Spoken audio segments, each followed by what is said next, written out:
Why does Donald Trump seem to be so interested in Greenland and Panama all of a sudden? You're talking about Panama and Greenland. No, I can't assure you on either of those two.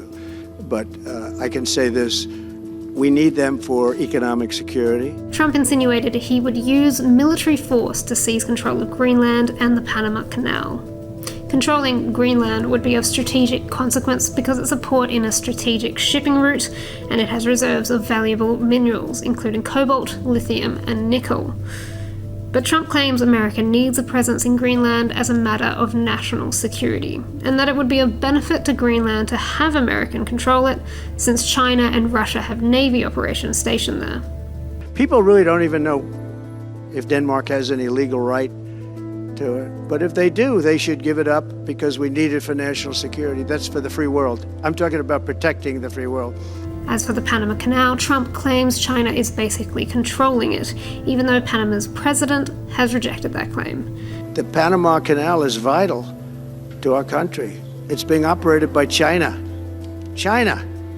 And we gave the Panama Canal to Panama. We didn't give it to China.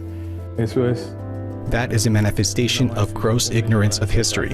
The canal will celebrate 25 years under Panamanian hands, under Panamanian administration, on December 31st. And then, in a truly unexpected turn of events, Trump claimed he'd use economic coercion to turn Canada into the 51st state of America. And I know that as a successful negotiator, he likes to keep people a little off balance. The 51st state, that's not going to happen. It's just a non-starter. Canadians are incredibly proud of being Canadian. And it also seems Trump might like to rename the Gulf of Mexico. He thinks the Gulf of America has a better ring to it. In response, the Mexican president proposed that the whole of North America should be renamed Mexican America.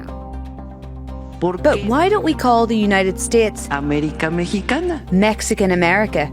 It sounds nice, doesn't it? ¿Verdad que sí? So what's going on here? If his previous term in the White House was anything to go by, it's notoriously hard to predict the actions of Donald Trump. The word unpredictable. You want to be unpredictable. And I want to be unpredictable. I want to be unpredictable. I'm not going to tell you. Reigning theory is that Trump might be looking to employ the Madman principle of politics. This is a tactic of global diplomacy coined by Richard Nixon, wherein a leader acts as if he is willing to do anything, no matter how mad or damaging it may appear on the surface. By being so unpredictable, that leader ends up having a better chance of negotiating what he actually wants. When utilised well, the theory posits that other world leaders recognise their behaviour as volatile and are more likely to attempt an appeasement. And so it can be a very effective form of deterrence. Threats of force can convince others to refrain from initiating or continuing actions that could escalate the volatility of a world leader.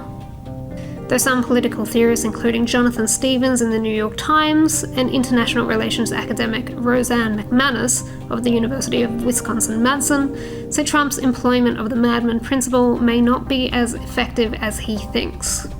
Mainly because he has stated, even as recently as the 2024 presidential election, that he would use a feigned madness in his policies.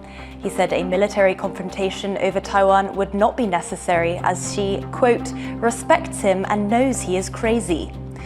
Referring to himself as acting mad may have been counterproductive because the Madman principle can really only work if a world leader can truly convince the world that their madness is genuine. Politics, after all, is a game of bluff. Never let them know your next move.